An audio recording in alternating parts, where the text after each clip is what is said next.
ஏம்மா இங்கே வருஷம் வா. சொல்லுமா.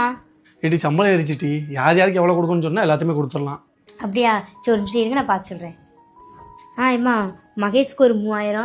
மகேஷ் 3000. சைஸுக்கு ஒரு 2000. சைஸ் ஒரு 2000. பக்கத்து வீட்டு அக்காவுக்கு ஒரு 4000 கொடுக்கணும்.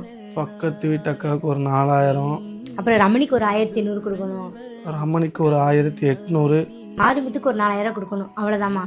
மாரிமுத்துக்கு 4000. மொத்த சம்பளம் 16000 ரூபா. 16000த்துல 14800 ரூபா இதுக்கே போயிடுச்சு.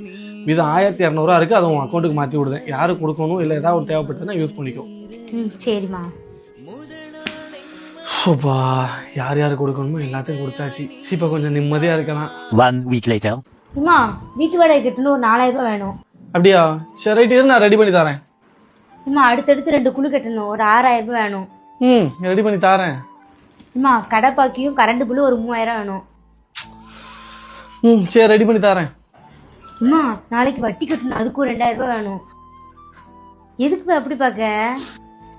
இல்லை, நான் என்ன வாழ்க்கை வாழ்தான் நான் யோசிச்சுக்கிட்டு இருக்கேன். ஏன் என்ன? இல்லை, மாதம் பிறந்த உடனே எல்லாத்துக்கும் கடன் அடைச்சிருந்தேன். மாதம் முடியறதுக்குள்ளே மறுபடியும் எல்லாத்தையும் கடன் வாங்கிடுறேன். மறுபடியும் வேலைக்கு போகிறேன், மறுபடியும் சம்பளம் வாங்குறேன். மாதம் பிறந்த உடனே எல்லாத்துக்கும் அடைக்கேன். மாதம் முடியறதுக்குள்ளே மறுபடியும் கடன் வாங்கிடுறேன். எனக்கு மட்டும்தான் இப்படி வாழ்க்கை போகுதா, இல்லை எல்லார் வாழ்க்கையும் இப்படி தான் இருக்கா? Download ShareChat.